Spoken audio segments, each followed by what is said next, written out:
Pokalbį pristato Bambino Spa, kineziterapijos klinika kūdikiams, vaikams bei nėščiosioms. Nuo šiol ir Vilniuje. Sveiki! Tęsime mūsų pokalbių ciklą 18 vasarų, kur kalbame su mamomis ir tėčiais apie tai, kaipgi pasikeitė jų vasaros gimus vaikams. Ir apskritai, kokių suvokimų ir žinojimų atnešė vaikų gimimas. Ir šiandieną su manimi bene žinomiausias tėtis Lietuvoje, 3 vaikų tėtis Simonas. Labas, Simonai. Labas.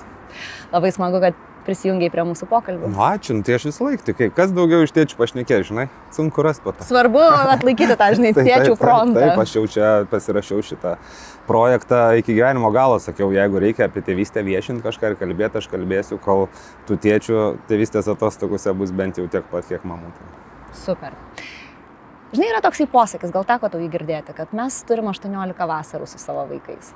Na, iki jie pakelia sparnus ir iškeliauja iš mūsų namų. 18 vasarų, daug ar mažai? Taip kaip dabar pasakei, taip labai mažai atrodo. Kiek tau dar jų liko? Tai 10 turbūt ir viskas. 10, kad jau iš vis tuščias lizdas būtų. Tai... Oho. Nedaug liko. Nedaug liko, ne? Ar tu dar prisimeni vasaras iki vaikų gimimo? Kažkokias labai nuobodžios, aš nežinau, man atrodo, aš iš vis dabar nesuprantu, kaip žmonės, kurie neturi vaikų, kaip jie tą laiką išnaudoja, nes va šiuo metu, pavyzdžiui, stovyklos ir aš nežinau, ką daryti, nežinau, ką veikti, nežinau, kur tą laiką padėti. Tai manau ir su visom vasarom būdavo taip, kad jos tiesiog eidavo, praeidavo kažką darant ir dabar aš nežinau, viskas yra labai suplanuota, tai tu kiekvieną dieną žinai, tu žinai, kur važiuosim, žinai ežerų, žinai stovyklas, tai man tos vasaros tokios labai aktyvios ir esu nusprendęs labai mėgautis, ta prasme, saulė, nes jos labai mažai, tai labai daug visko laukia vyksta. Tai mes jau nežinau, kiek čia kartų palapinėse mėgojom šią vasarą. Nu jau labai daug visko pridarėm, kur atrodo man seniau būtų užtekę visai vasarai, tai o dar jos liko. Tai ar tu sakai, kad vaikų gimimas įnešė, tarsi daugiau veiksmo į tavo gyvenimą, daugiau padarai negu iki tol? Aš padarau daug daugiau. Tiesiog aš nežinau, ar yra energijos daryti daug dalykų, dabar galios tiesiog mažėja, nes, nu, bet to, kiek nuveikiu, pamatau, aš tą prasme. Man šiaip nelabai buvo įdomu važiuoti per kažką, pavyzdžiui, per muziejus. Aš dabar važiuoju, nes man atrodo, reikia jiems parodyti. Tai iš esmės aš per tos vaikus turiningas vasaras pats turiu. Tai. Bet ar tu važiuoji, nes reikia parodyti vaikams, ar tu kažkaip tame randi erdvę savo? Ne, tai faktas. Aš manau, kad aš labai gailiuosi savo vasarų, kurias važiuodavom su klase, nes man ten nieks niekada nebuvo įdomu, aš nežinau, ir galbūt nemokėdavo pateikti, arba ta aplinka mano buvo, kur ne tie dalykai rūpėjo. Tai važiuojant, aš tikrai atrandu dabar dalykų, kurių nemačiau. Tai nežinau, ar mano vaikai bus taip pat, ar jie taip pat mėgaujasi tais dalykais, bet mes kalbam su jais ir ką, žinau, nepatinka muziejus, važiuojam į aikštelę. Tai turėjom labai nuostabią vasarą, keliavom aplink Lietuvą 50 dienų ir tos 50 dienų buvo 30 skirtingų miegamų vietų, tiek aplankytų dalykų. Tai yra, nežinau, ta viena vasara buvo grandiozinė ir mes buvom, kiek mums buvo, 4, 3 ir metukai, tai tokie... Kokia kaip ir sunkiai atrodo, galvojom, kad bus sunku tiems vaikams, bet buvo sunkiau daug labiau gal mums, nes iš tiesų keliavom negalvodami, kiekvieną dieną atsikeliam ir tiesiog važiuojam tolyn. Tai kai nėra plano, bet visiems tiek įstrigę tą vasarą, tai aš labai rekomenduoju tiesiog sėsti ir pravažiuoti, nes Lietuva tiek turi pasiūlyti mums.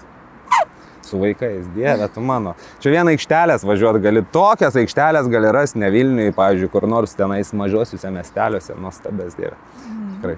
Žinai, klausant tavęs, atrodo, kad, dažnai jeigu taip leidžiant vasaras, kaip tu apie jas pasakai, tai 18 vasarų yra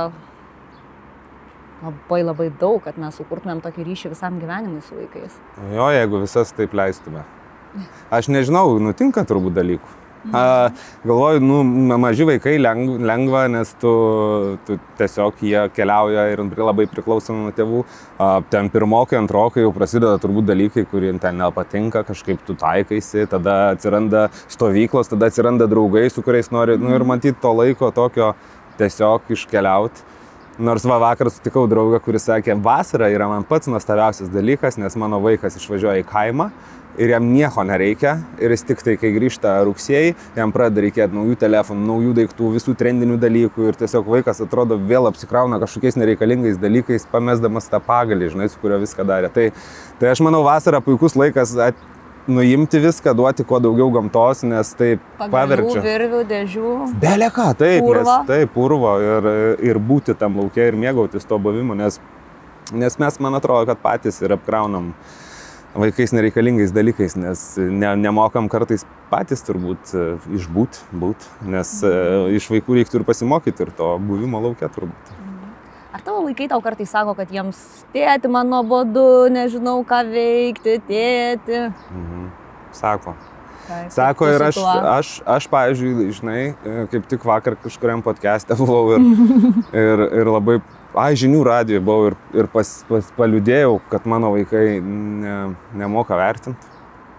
Nu, mano toks požiūris, žinai, aš sakau. Tau taip atrodo. Jo, aš užaugau be tėčio ir aš visas vasaras norėjau su tėčiu, žinai, ir jeigu jis kartais pasimdavo pažvejot, man tai atrodo kaip, mano atminty tai yra didžiausi dalykai. Aš su savo vaikais būnu nuolat beveik. Aš ir žvejoju su jais, ir važiuoju su jais, ir darau, ir jie sako, man nuobodu, žinai, ir man toks skausmas, bet čia mano vidinis vaikas, matyt, labai skausmingai reaguoja, tai ir galvoju, kokie jūs esat, kaip aš jums stengiuosi, tai dėl jūsų, ir tada gal aš toks ateina, nieko aš nedarysiu, gal jūs tą deficitą biškį gaut, bet po to nusiraminu, suprantu, kad čia kažkas viduj kalba, čia apie mane. Tai va, tai jie pasako, bet ir dažnai tai būna, kai aš, pavyzdžiui, kažkur skubu, nes tiek vasara nėra, kad tu gali vien tik atostogauti. Ir tu esi tempe, o vaikai esi savo atostogose ir jeigu tu turi kažkaip suderinti tuos laikus ir gaunasi, kad tu pradedi nervuotis, neišbūni savo taip ramybei ir darosi sunku. Nes kai tu vaikams, pavyzdžiui, sakai, viskas, einam namo ir čia jie karstosi. Ir jie sako, ne, ir tu gali susinervuoti, o gali atsisėsti, atsivers knygą, skaityti ją ir jie ateis ir sakys, einam, ne? Bet va, kaip turėti tą laiką arba išbūt arba sakyti, nu gerai, kodėl ne, nu būkit. Ne. Tai va, tai norėčiau taip. Sakiau, šios vasaros mano tikslas atrasti, kas yra kantrybė ir kur jinai gyvena, nes aš, man atrodo, apie NSO, apie sielą, aš žinau daugiau, nei apie tą, kuris, man atrodo, mano labai daug gyvenime dalykų, nežinau, nuo kantrybės labai daug priklauso. Tai norėčiau ją surasti. Ir kažkaip išmokti arba padidinti. Kur yra kantrybė? Man atrodo, čia toks kaip raumuo, žinai, vidai treniruojamas po truputėlį. Bet kur tu taip įsivaizduoji, kuris yra? Kurioje vietoje? Man kažkaip pečiuosi. Jo, mano čia kažkur, nežinau jau. Mama, tai. Tu tikriausiai negyvena pas kiekvieną skirtingose vietose. O jeigu tu prisimintum tą laiką, kai gimė pas jūs 3 vaikai. Taip. Ką apskritai vaikai pakeitė tavo gyvenimą? Tarsi tokiam bendram supratime, ne tai, kad tėčio ir vaikų santykiai, bet tarsi požiūrė į gyvenimą. Tai viską. Viską. Tu prasme, aš manau, kad aš toks labai pakeitė man. Nes aš gyvenau reklamose, filmuose, gyvenimą, kur tavo pamainos po 16 valandų ir tu esi tam darbe ir tu negalvoji kaip kažkaip kitaip, nes tavo gyvenimas yra tie žmonės už kamerų, žinai, ir tu ten esi ir man atrodė... Ir tu esi svarbus tenai? Ne, viskas man, aš turėjau prodiuserinę kompaniją, turėjau 20 žmonių, kurie dirbo ir aš gyvenau su jais, ten mano namai buvo ir kai tik gimė dukra, realiai aš prieš gimstant išvažiavau į tokį projektą, keliavau be pinigų po visą Europą, daug dienų ir žmona buvo neščia čia Lietuvoje viena ir va ten daug labai dalykų man įvyko, nes aš, nežinau, aplankiau 30 šalių, gyvenau palapinėse ir labai daug atėjo vidinių, kad aš noriu patirti jausmą, kas yra tėtis vaikas, kas yra brolių sesių ir apskritai jau buvau pervargęs nuo visko ir tas gavosi, kad kai gimė, man aišku, kaip visiems turbūt viskas pradeda, atrodo taip beprasmiška, viskas atrodo taip beprasmiški terminai, laikai ir viskas. Bet čia viskas buvo neįdomu, bet čia kurį laiką ir po to jau pradėjo reikėti grįžti ir čia tapo, kad aš išėjau tėvystės atostogų ir galvojau, kad dirbsiu kartu. Tai aš turiu tų nuotraukų, matau, kai mano vaikas miega visuose filmavimuose ten ir tada susivokiau, kad nesu aš ten geras ir nesu geras tėtis. Ir ne tai, kad išėjau iš darbo ar pasiėmiau ten tėvystę, aš viską pardaviau iš ties. Visas akcijas, visas kameras, viską ir nusprendžiau, kad čia dabar aš gyvensiu, o kur mane tai nuneš. Tai vat nunešė iki čia, kad aš apie tas tėvystės kalbu, rašau ir gyvenu toj tėvystėje. Apvertė tarsi. Ten nežinau kaip. Nežinau, kiek laisvė. Ten taip pavartė ir po to kažkur kitur ant stogo dar. Tai ne visiškai kitaip, aš net nemogu pasakyti, visiškai kitas iš vis gyvenimas. Aš paėmus mane, šiaip kas pažįsta mane iki, tai nežinau. Sako visiškai kitas žmogus, ne? Visiškai kitos vertybės, kiti dalykai. Ne, tai taip. Taip. Išlenda gal dabar ten yra dalykų, kurie, bet vėl. Nes aš dabar galvoju, su vaikais būdamas aš atradau kelionę, žygius ir čia labai pamilau. Tai galvoju, jeigu būčiau pamilęs tai iki vaikų, tai galbūt būčiau jų neturėjęs, nes labai juos myliu, žygius. Ir galbūt būčiau išėjęs, ko dabar, pavyzdžiui, svajoju aplink pasaulį, bet jau nebegaliu. Tai, o gal galėsiu, kai vaikai išaugs. Tai čia, žinai. Gal grįžta svajonė. O kas tau apskritai tėvystėje sunkiausia? Toks, žinai... Mama, trūksta ramybės? Įsivaizduok, jei galėtum prenumeruoti palaikymą. Mėlo tėvai prenumeratoje rasi seminarus, atmintinės ir profesionalių specialistų palaikymą visais svarbiausiais klausimais. Su kodu būti mama pigiau. Tai man sunkiausia išmokti pakeisti savo scenarijus, kuriuos aš esu nusipiešęs ar susikūręs. Tai o pas mane jie tokie... Tai va, o kantrybė, aš reikiu... Apie tos scenarijus, truputį apie kokie tie scenarijai, tokie labai visi gražus. Aš taip galvojau, mano negražus, aš vaikų buvau gražius nusipiešęs ir po to, kai nevyksta viskas pagalios ir pradeda, nežinau, tada gal save gali kaltinti pradėti. Tai kas man sunkiausia, tai yra nepakelti tono, kai jie mane suerzina. Ir dėl ko dabar man atrodo, kad tai svarbiausia, nes mano sūnus pakelia toną ir aš visiškai suprantu, kad čia mano. Ir man tai yra vienas skaudžiausių dalykų, ką aš jau padariau. Tai va, tai labai stengiuosi, nes aš užaugau, kur visi rėkė, net nebuvo kitaip, taip natūraliai, visą laiką buvo rėkimas. Ir aš, pavyzdžiui, šitoj savo naujoj šeimoje mane labai ilgai mokino ir man kartais aš nepastebiu tikrai. Ir neatrodo, kad rėkiu ir net nerėkiu. Taip viduj net nėra jokio pykčio, bet kažkaip transliuoju taip. Ir vaikams atrodo, ir aš galvoju, kad jie manęs bijos net, kur man atrodo, tokį santykį turim, bet tai kažkokią net biškį baimę formuoja. Nes, žinai, kažką pasakyti, jie nueitų mamai, po to tik tai man. Ir man, tai va. Tai yra. Ir labai norėtųsi, nesinorėtų, kad bijotų, nes bijo tėvam pasakyti. Aš bijojau, labai po to sunku. Turbūt ir tas ryšys nesusikuria galiausiai, kai aš esu užaugęs ir dabar, jeigu norėčiau sukurti labai nuostabų ryšį su savo tėvais, jau turbūt neįmanoma. Aš manau, kad tikrai visada įmanoma, bet labai sunku kartais išvalyti savo tą vidinį vaiką nuo nuoskaudų, kurias... Jo, bet ir tėvai turbūt turėtų norėti... Žinai, atsiverti, nes man atrodo per gyvenimą daug mes turim skirtingų realybių, melų ir po to ten atverti tas žaizdas po N metų yra sunku. Tai va. Tai norėtųsi tokios laisvės tiesai ir kad nebūtų tos baimės, kurią aš kažkaip vis tiek sugebu sukurti. Labai gražus noras iš tikrųjų. Taip, bet noriu ir dėl savo vaikų, ir dėl vidinio. Nes aš dabar supratau, kad aš jau ne 3 turiu, 4, nes tą vidinį reikia baisiai dabar dar išmylėti, nes jisai ten trankos daužos ir galvoju labai maištauja. Tai kai sutvarkysiu jį, tai ir tie 3 mano fiziniai širdies vaikai gyvens ir auks, man atrodo, ramiau. Iš tikrųjų labai gražiai tu kalbė apie tą vidinį vaiką, nes man atrodo, mes labai nesusimastom, kodėl tam tikri mūsų vaikų žodžiai, veiksmai, kartais taip mus tiesiog... Visas mūsų kūnas net reaguoja, mes rėkiam, mes puolam, mes ginamės neaišku nuo ko. Ir iš tikrųjų mes ginamės ne dėl to, kas vyksta čia ir dabar, o dėl to, kas įvyko kažkada labai seniai. Taip, nes ar tu suaugęs žmogus, suprasdamas, kad čia yra vaikas, kuris ar tu atreaguotum taip į jį, ne. Tai va, tas ir yra, kai tas vaikas užkabina tą tavo vaiką ir tu tam pačiam lygmenį vaikų pradedi kariauti su savo vaiku. O po to dar pakyli į tėvo poziciją ir dar pradedi ir tą suaugusio net prašokinėji ir galiausiai nerandi tos kalbos su vaiku. Tai va, tai susistiguoti ir žinot, kada kurioje pozicijoje būt. Dabar iš vis vaiko pozicijai gal. Gal vaiko pozicijai būni, kai žaidi su vaikais, nežinau, gal jiems smagiau, kai tu vaikiškas. Bet man sako, kad aš kartais per vaikiškas, tai va vėl. Kas tu sako, kad tu per vaikiškas? Terapeutė. Tai kad aš infantilus, ten toks žodis turbūt yra. Gerai, palikim terapeutus šone ir pakalbėkim geriau apie žaidimus, kuriuos tu žaidi su savo vaikais. Ką tau labiausiai patinka su jais žaisti? Aš vėl tokį dalyką turiu, nežinau, man labai patinka, kai žmonės pasako, ar tai reikia tėčiams, pavyzdžiui, galinėtis būtinai su sūnum. Įdomus klausimas ir iš tikrųjų didžioji dalis specialistų teigia, kad taip, tai yra labai gražus ir ryšio kūrimo būdas, būtent imtynės.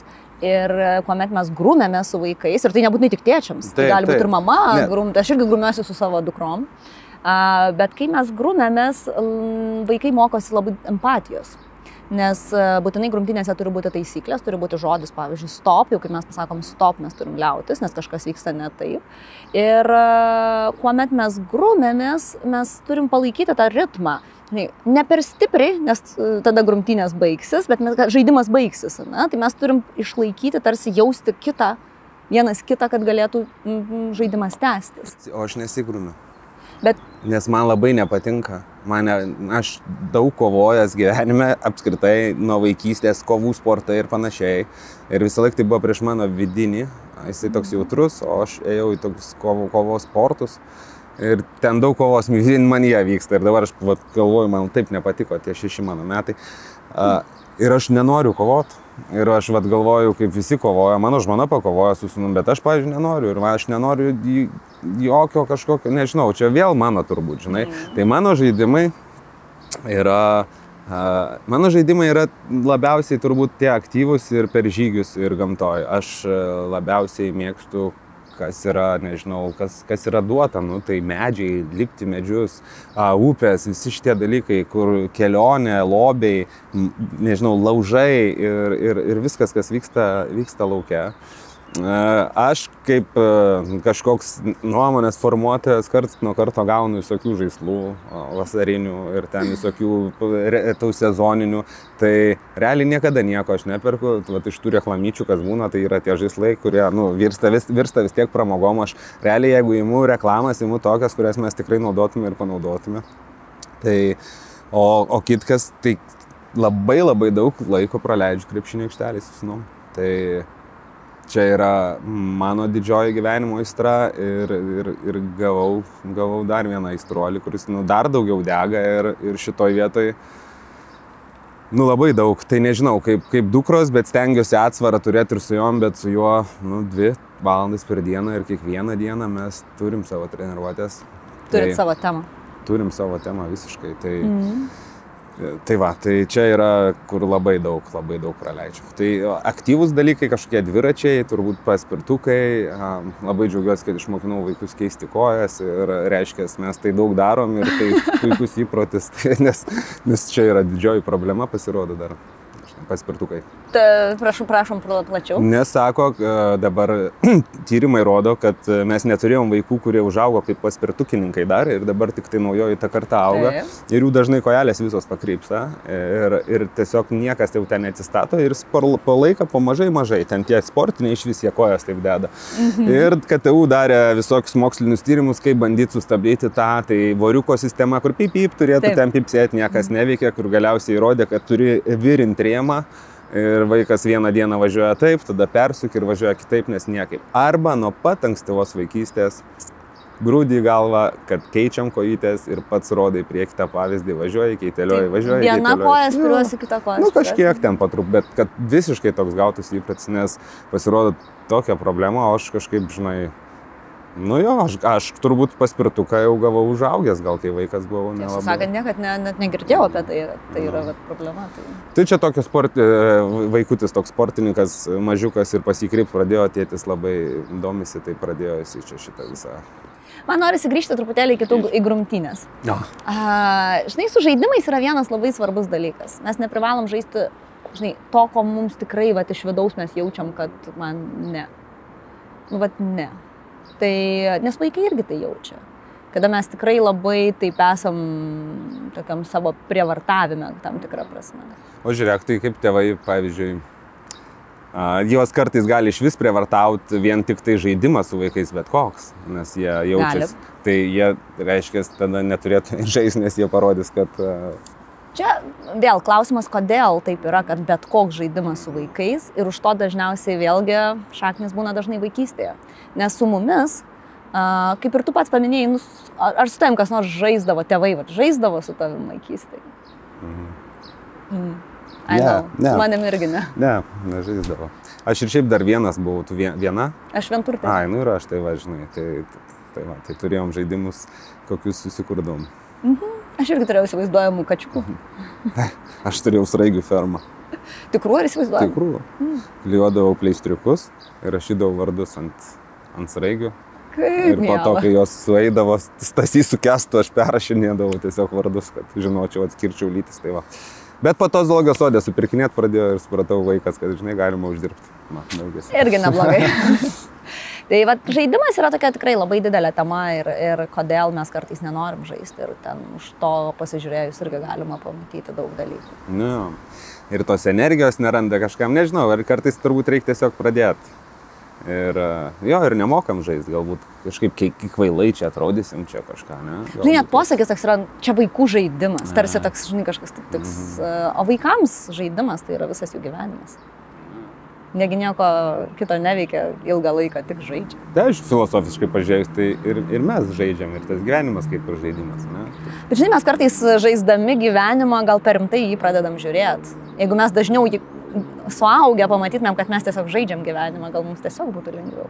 Taip, ir manau, jeigu nemirtis, tai visą laiką čia dar restart gali paspausti, žinai, tam gyvenimas viską vėl per naują daryti. Gerai būtų, ne? Grįžkim prie mūsų pokalbio pavadinimo, prie tų 18 vasarų. Kai jau ateis tas 18 vasara ir kai vaikai iškeliaus iš tavo namų, ką tu norėtum, kad jie išsineštų? Kokius žinojimus? Kad visą laiką gali grįžti, kad visą laiką galės grįžti ir nebūtinai vieni, kad tai, ką jie mylės ir tai, kas bus jų gyvenime, bus ir mūsų šeima, nežinau. Man atrodo, kad mūsų namai gali tapti guminiai, jeigu tik to prireiks. Norėčiau, kad išsineštų kažkaip žinojimą.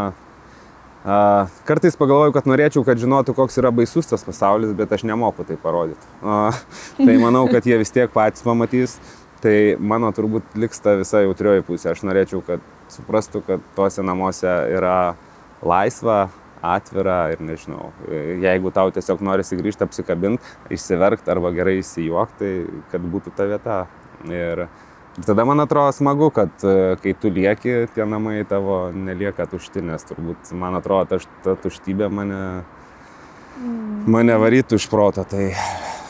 Bet jeigu taip nebus, tai žinosiu, kad turbūt šiam gyvenime reikėjo kažkaip kitaip gyventi. Bet visą laiką aš manau, aš turėsiu ir kitus gyvenimus, aš tikiu, tai aš susitvarkysiu, ko nepadariau šiame. Man atrodo, kai tu taip gražiai pasakai, žinai, norėčiau parodyti, koks gyvenimas baisus, man atrodo svarbiausia, kad kai jie susidurs su to gyvenimo baisybėmis, jie turės kur grįžti, pasisemti saugumo ir meilės. Tai va, tai to ir palinkėsiu aš ir savo, ir tau, ir visiems turbūt, nes ką žinau. Tikriausiai. Ko daugiau. Dar sveikatos jau dabar. Dar sveikatos. Taip. Tie metai kaip ir sveikatos priedo prie visiems. Na, ačiū labai Simonai už pokalbį, ačiū, kad buvai su mumis ir ačiū visiems, kad klausėtės. Ačiū tau. Pokalbį pristato Bambino Spa. Kineziterapijos klinika kūdikiams, vaikams bei nėščiosioms. Nuo šiol ir Vilniuje.